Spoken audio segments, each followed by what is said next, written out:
Fala, povo de Deus, nono dia da nossa série O Poder da Fé, Hebreus capítulo 9.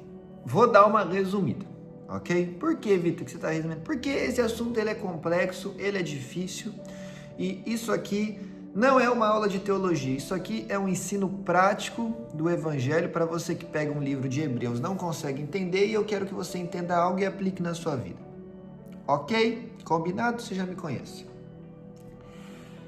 O escritor aos Hebreus vai começar a falar do primeiro culto que acontecia na terra e depois vai falar daquilo que acontece no céu. Ele vai falar novamente como a aliança em Cristo é superior, ok? Mas ele também vai falar especificamente sobre o sangue de Jesus, tá? Então vem comigo. Ele vai começar falando assim, ó. Ora, a primeira aliança, Antigo Testamento, tinha ordenanças de culto sagrado e também foi um santuário terrestre. Foi preparado um tabernáculo. Na parte da frente estava candelabro, a mesa, os pães da preposição, que se chamava o Santo Lugar. Ok? Era aquele lugar chamado Santo Lugar. Depois do segundo véu estava o tabernáculo que se chamava Santo dos Santos, ou Lugar Santíssimo, que tinha um altar de ouro de incenso, a arca da aliança, toda coberta de ouro, na qual estava um vaso de ouro, que continha um maná, a vara de Arão que tinha florescido e as tábuas da aliança. Sobre a arca estavam os querubins da glória, que com a sua sombra cobriam o propiciatório. Destas coisas não falaremos agora detalhadamente. Então olha que interessante, ele começa a citar tudo o que tinha no tabernáculo de Moisés, e aí ele fala, mas disso não vamos falar agora detalhadamente. Então primeira coisa, dá para falar detalhes sobre cada item, cada coisa, cada lugar, cada posição do que havia no tabernáculo. Cada centímetro, como eu disse no vídeo passado, cada tecido, cada cor escolhida. Olha, tem um mosquito aqui. Tá entendendo? Tudo na Bíblia está ali por um acaso, por um motivo específico, né? E não por um acaso. Tudo está ali por um motivo específico, cada palavra, cada vírgula. Tudo escolhido e tem um significado, ok? Mas nós temos que entender quando é o tempo de falarmos desse significado e quando não é. O escritor aos Hebreus está falando, eu não vou falar disso agora detalhadamente, porque ele está falando de outro assunto, ok? Então, por exemplo, eu não vou falar agora detalhadamente. Nós poderíamos falar da Arca da Aliança, que ela era feita de madeira de acácia, revestido de ouro. Madeira significa humanidade, ouro significa divindade. A Arca da Aliança aponta para Cristo, 100% homem, madeira, mas também 100% Deus, ouro. Tá entendendo? E ali onde a presença de Deus se manifestava, então em Cristo nós alcançamos a presença de Deus. Nós poderíamos falar do candelabro, que era feito 100% de ouro, porque simboliza o Espírito Santo, 100% Deus e ponto. No candelabro de ouro saíam 9 hastes, que falam sobre os 9 dons espirituais, os 9 frutos do Espírito. Então tudo tem um motivo. Ok? Mas não falaremos dessas coisas detalhadamente. O que eu quero te ensinar com isso? Eu quero te ensinar que há momentos que você pode falar alguma coisa, há momentos que você sabe falar alguma coisa, há momentos que você tem a resposta perfeita para alguém, há momentos que você sabe mais que alguém, mas há momentos que você precisa se calar mesmo assim. Eclesiastes 3, há tempo para todas as coisas, há tempo de falar, há tempo de calar. Às vezes o tempo de calar é mesmo no momento que você sabe o que responder, sabe como responder, sabe o negócio, e mesmo assim você vai ficar calado. Como que eu sei isso, Vitor? O tempo de falar, o tempo de não falar? Discernimento do Espírito. Ser guiado pelo Espírito Santo. Tem hora que o Espírito Santo vai falar ao seu coração, fala, fala, fala, fala, fala. E tem hora que ele vai falar, não fala, não fala, fica quieto, fica quieto, fica quieto, não fala, não abre a boca.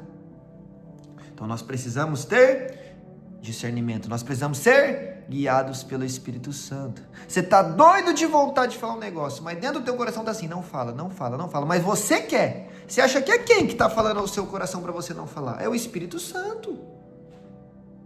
Ou você não quer falar, você fala, não vou abrir minha boca, não vou abrir minha boca, não vou abrir minha boca, não vou abrir minha boca, não vou abrir minha boca, e de repente vem dentro de você assim, ó, fala, fala, fala. É o Espírito Santo te guiando.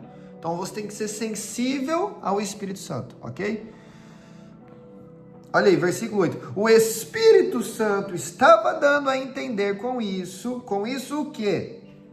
com todo o procedimento ali que havia no tabernáculo, onde o sumo sacerdote, versículo 7, apenas uma vez por ano podia entrar no Santo dos Santos. Então, apenas uma vez por ano, um homem entrava na presença de Deus. Versículo 8, o Espírito Santo estava dando a entender com isso que o caminho para o Santo dos Santos ainda não estava descoberto, enquanto continuava em pé o primeiro tabernáculo.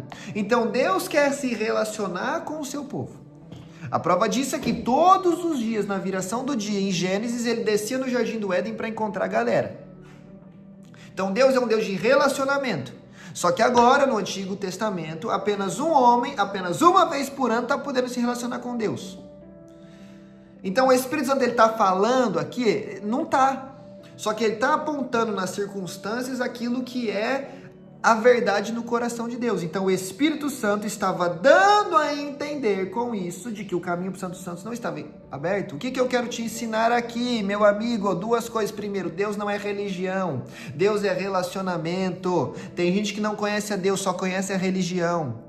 Eu não quero saber em quantos cultos você vai por semana, eu não quero saber há quanto tempo você dizima, eu não quero saber qual é o seu cargo na igreja, eu não quero ver a sua carteirinha de membro, eu quero saber se você conhece a Deus, eu quero saber se você tem intimidade com Deus, eu quero saber se você tem relacionamento com Deus. É isso que importa. Segunda coisa, tem hora que o Espírito Santo não vai falar. Eu acabei de te dar um exemplo aqui do fala, não fala, quando o Espírito Santo fala ao seu coração. Mas a verdade é que também há momentos em que ele não vai falar com a sua voz, mas ele vai falar por meio de circunstâncias. O ponto é, Deus sempre fala, mas ele fala de formas diferentes. Entendeu? E será que é para eu estudar medicina? Aí todas as portas de medicina fecham para você. Será que é para eu continuar correndo atrás desse meu sonho de ser um jogador de futebol? Todas as portas do futebol estão se fechando para você, mesmo você sendo um craque.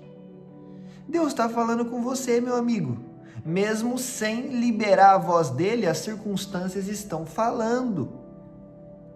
Então, além de, estou dando um complemento, não são coisas que se anulam, são coisas que se complementam. Além de ouvir a voz de Deus no seu íntimo, no seu coração, você precisa começar a perceber a voz de Deus no seu exterior, em circunstâncias que te rodeiam, porque Deus fala através de circunstâncias.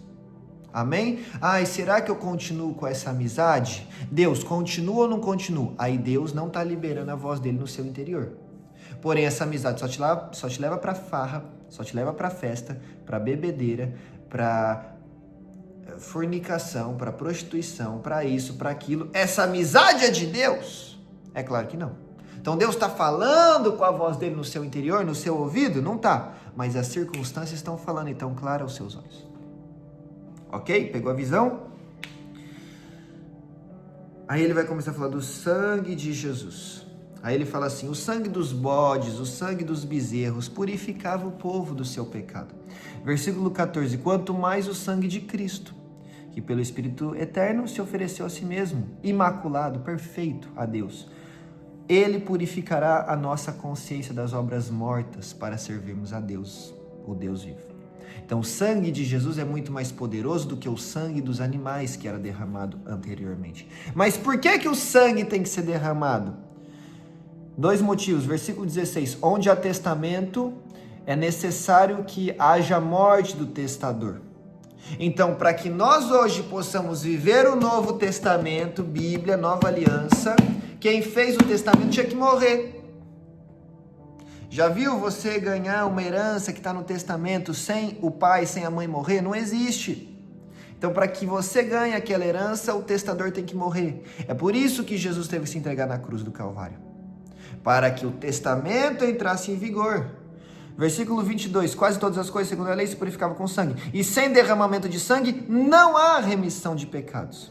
Então, o segundo motivo pelo qual Jesus precisou se entregar na cruz do Calvário, sem derramamento de sangue não há remissão de pecados. Por quê?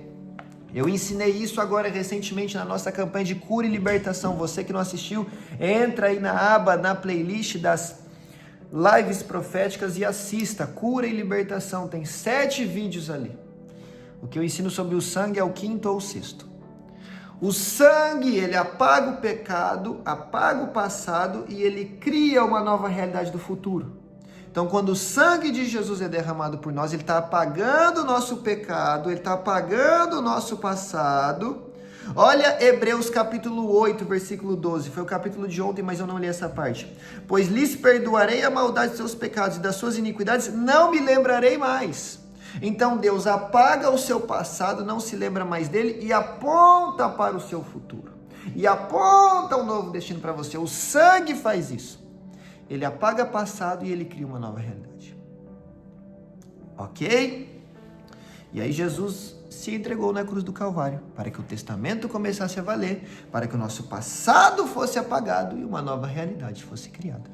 Ok? Versículo 27. E como aos homens está ordenado morrer uma só vez, vindo depois disso o juízo, assim também Cristo, oferecendo-se uma só vez para levar os pecados de muitos, aparecerá pela segunda vez sem pecado aos que esperam para a salvação. 3 coisas aqui. Primeiro, o sumo sacerdote no Antigo Testamento precisava oferecer anualmente, mensalmente, toda hora os sacrifícios para que houvesse perdão de pecados. Por quê? Porque o sangue daquele bode, daquele bezerrinho, daquele cordeirinho perdoava pecados, mas era fraco. O sacrifício de Jesus é perfeito e é eterno, por isso fez uma vez só. Jesus nunca mais vai se entregar numa cruz por mim e por você. Ele já o fez o que era necessário. Essa é a primeira coisa. Segunda coisa, versículo 27, ao homem está ordenado morrer uma só vez. Então essa coisa de reencarnação não existe. Porque se reencarnação existisse, eu, Vitor, morreria 1 milhão de vezes. Estou aqui como Vitor, nasci, vivi, cresci, morri. Pum! Depois eu nasço de novo, como Joaquim. Aí eu nasço, cresço, vivo, morro. Pum! Aí eu nasço de novo como Alberto. Aí depois Ronaldo. Aí depois Neymar. Aí depois Elon Musk. Não existe isso. Não existe. Reencarnação não é bíblico. Existem religiões que inclusive falam sobre Jesus e pregam sobre reencarnação. Reencarnação não é bíblico. O homem está destinado a morrer uma só vez, vindo depois disso o juízo. Então quando você, meu lindo e minha linda, fechar os seus olhinhos na terra, você vai se ver diante de Deus e ele vai falar, seja bem-vindo ao céu, onde você passará toda a sua eternidade. Ou, infelizmente, você está indo para o inferno, onde você passará toda a sua eternidade. Então aproveita muito bem essa vida aqui para viver da forma como deve ser vivida, porque você vai morrer uma vez só e depois disso você vai receber um destino eterno, seja céu, seja inferno. Terceiro e último ponto. Assim Cristo se ofereceu para lavar o pecado de muitos, mas aparecerá uma segunda vez para buscar os que esperam salvação. Então veja que há 2 grupos diferentes. Jesus se entregou por todos, voltará por alguns. Na cruz ele abriu a oportunidade para todos. Na sua volta ele só busca os que o amam. Então no primeiro grupo dos quais por quem Jesus morreu, eu e você estamos sem dúvida alguma. Mas no segundo grupo depende de mim e de você. Então Jesus morreu por todos, mas só voltará por alguns. E que nós estejamos na lista desses alguns que esperam a sua salvação, que esperam pela volta de Jesus e que vivem de acordo com tudo aquilo que ele tem nos ensinado. Amém, povo de Deus? Um beijo no seu coração, que Deus te abençoe. Te espero aqui amanhã no capítulo 10.